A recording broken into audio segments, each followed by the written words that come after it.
그래서 결론이 어떻게 났는지, 표절로 났는지, 또 왜 이 결과를 김건희 여사에게만 알린 건지 궁금한 점이 많습니다. 이 내용 취재한 이희령 기자가 스튜디오에 나와 있습니다. 자, 이 기자. 김건희 여사가 논문을 표절했다는 의혹 상당히 강하게 제기되지 않았습니까? 네, 맞습니다. 저희가 문제를 제기했던 보도를 살펴보면요. 김건희 여사가 1999년 미술교육학 석사학위를 취득할 때 작성했던 논문이 문제가 됐습니다. 네. 독일 화가 파울 클레의 그 작품들을 분석을 한 건데요. 근데 저희 취재진이 최초 보도를 할 때 자체적으로 논문을 검증했습니다. 그때 표절 수치가 42%로 나왔고요. 그리고 숙명여대 교수들이 자체적으로 또 조사를 했을 때 최소 48%의 표절 수치가 나왔습니다. 그래서 2022년 초부터는 조사를 시작했던 거잖아요.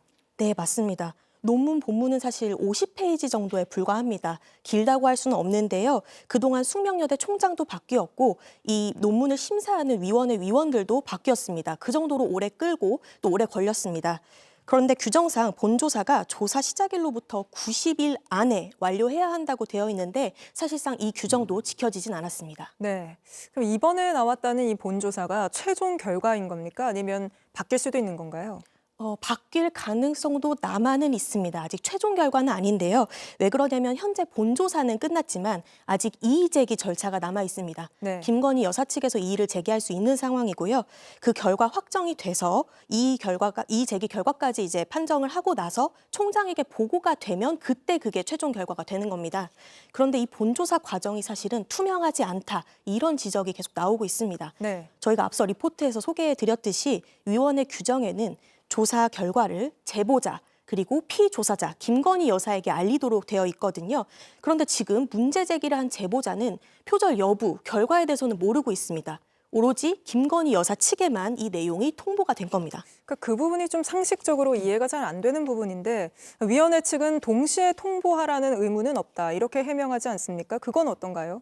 네, 맞습니다. 그 위원회 측에서는 그렇게 설명을 하고 있는데 사실 그 설명이 상당히 궁색할 수밖에 없습니다. 저희가 규정을 한번 살펴보면 조사 결과를 확정해서 제보자와 피조사자에게 통보한다고 되어 있습니다. 네. 이 규정을 보면 사실 둘 다 얘기를 해야 되는 걸로 보이는데 이제 학교 측에서는 그렇게 해석을 하지 않았고요. 제보자를 배제해야 할 근거가 없지만 지금 제보자는 그 내용을 모르는 상황입니다. 그리고 위원회에서는 김 여사가 이의 신청을 하게 되면 그 결과까지 판정을 해서 모든 절차를 마무리하고 그때 제보자에게 결과를 알려주겠다라고 지금 안내를 한 상황이거든요.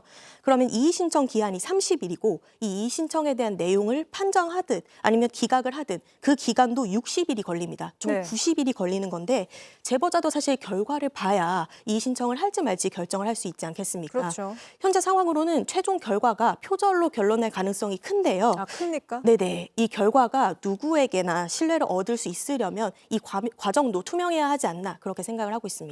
알겠습니다. 이희령 기자였습니다.